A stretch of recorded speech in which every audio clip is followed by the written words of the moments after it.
Good morning. Dante's Virgil's People Stuck at Home.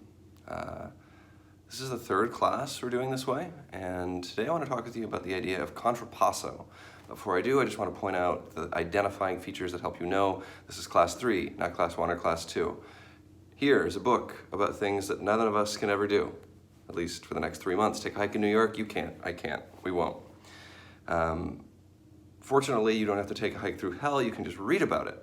And today I want to introduce you to the concept of contrapasso, which is Dante's appropriate punishment for each of the sins that his souls committed while they were actual living people in Florence. And as always, I have a kind of guide to the class. I'm going to post this after the video. Again, I keep forgetting to do this, but I'm going to do this, I promise, so that you have an idea of what I wanted us to talk about, and you see some of the notes or surrounding the idea of contrapasso. But first I want to start with a preface, just to think about this as it applies to your own lives. Like, I think all of us, at some point or another, have suffered a punishment that we feel is unfair, or at the very least is not well suited to what we've done. So, all right, when I was a kid, this used to happen to me all the time. I used to get in trouble for staying up too late. Usually I was staying up reading, which I know is like the dorkiest possible thing that one could ever do, but my father deciding that the appropriate punishment for this was to make me wake up early and simply clip all of the grass around our entire house with a pair of small clippers. I doubt you've even seen these, like, do they even exist? They're tiny grass clippers. You have to use your hands to do this, and so I would have to crouch and clip all of the grass around my house every Saturday morning that I had stayed up too late the night before. And this seemed to me ridiculous, because how are these two things related? They are unrelated. These are unrelated things. The crime, staying up too late, has no relationship to the clipping of the grass. The sin and the punishment do not match up. And I bet you have had to deal with something like this yourself. So I just want you to, you're stuck in a small place with your parents or with whoever's responsible for you, so don't piss them off. But I do want you to think about this and try to come to terms with an unfair punishment that you might have received. That's our preface for the day. So just for examples, well, take a minute and think about that for a second. And pause the video if you want, or just stare into space for the next few minutes. So I think there are obviously punishments that do match their crime. And for instance, maybe the me not going to sleep thing, it would have been really horrible to do. This is probably child abuse. No one should ever do this. But what if my parents had not allowed me to sleep? If I wouldn't go to sleep, they'd just make me stay up the whole night. That's cruel and horrible, but that would match, at least, and be a very effective punishment. Or what if one was rude to somebody else? For the rest of your life, you were just mocked for your own rudeness. So that would be a punishment that actually matches the crime, I think. Or if if one has stolen something is stolen from you. Tit for tat, makes sense. It's a kind of a matching crime. It's also kind of one of these situations of be careful what you wish for. If you want something or you do something wrong, it's turned right around on you, like an after turn. And in fact, that's where the word comes from in Italian, contrapasso. It's like a turn against or an alternative turn. And Dante gets crazy about it. I want to share with you the original or the most fundamental contrapasso in the Inferno. Is this guy named Bertrand de Born.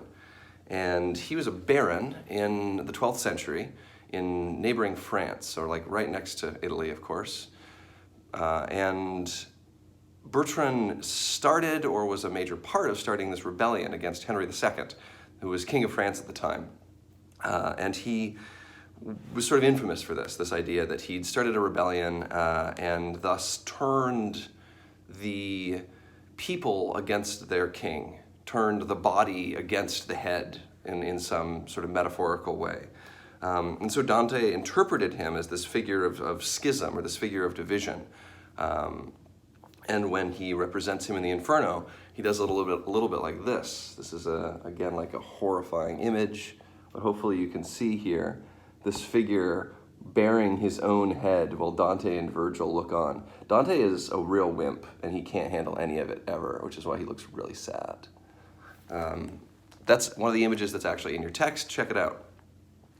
So Dante describes him like this. I'm going to read to you a little bit. This is from Canto 28, so hang with me. This is the moment that's depicted in that image there where they first see Bertrand. I stayed to see more, one sight so incredible as I should fear to describe. My brain, except that conscience being pure in this, encourages me to tell. I saw, and writing it now, my brain still envisions, a headless trunk that walked in sad promenade, shuffling the dolorous track with its companions, and the trunk was carrying the severed head, gripping its hair like a lantern, letting it swing, and the head looked up at us. Oh me, it cried. He was himself and his lamp as he strode along, 2 in 1 and 1 in 2. And how can it be? Only he knows who so ordains the thing. Reaching the bridge, the trunk held the head up high so we could hear his words, which were, look well, you who come breathing to view the dead, and say, if there is punishment harder than mine in hell, carry the word and know me. Bertrand de Born, who made the Father and the Son rebel, the one against the other, by the evil turn. I did the young king, counseling him to ill.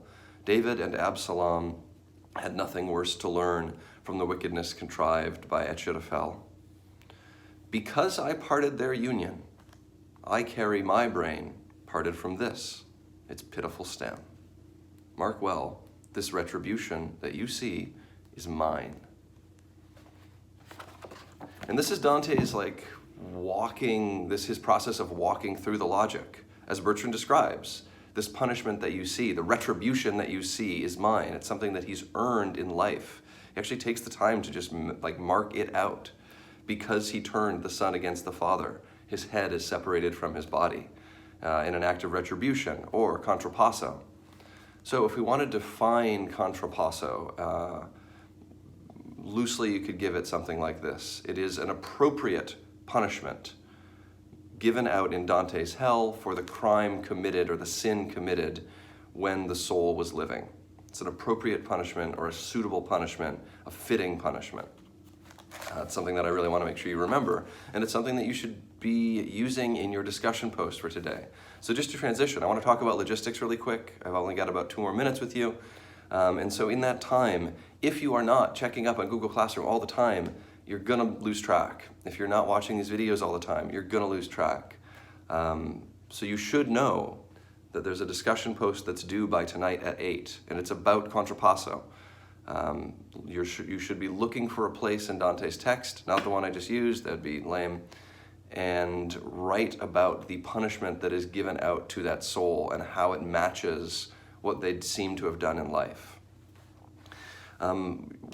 You should also look ahead to the quiz that's today. I will post it probably in the next few hours, and that too you should finish by 8 p.m. And then you can have some time to sort of relax over the weekend, figure out what the hell is going on with your life. Hopefully don't take a hike in New York, but maybe take a safe walk around New Jersey, get some air. Again, don't hug any strangers, don't get too close to people, but breathe, live, it's important. When you come back, there will be a reading check on perusal on Monday, a discussion post on Tuesday, and then I'm going to try to do something a little different next week to give you guys some variety. But until we sort of get used to this, the key is that you're reading and that you're in touch with me, and also that you sort of stay lively. I want to make sure that you guys feel supported. Please reach out if you need anything from me. And in the comments below, once you're done watching this video, I want you to post your preface. Which punishment do you know that you have been, or that you've heard about, that was meted out to you unfairly? So post in the comments below. Remember to like and subscribe. Whatever, man. I don't know. Just do your homework, please, and be in touch. We're in this together, and I want to support you guys. Have a good Friday.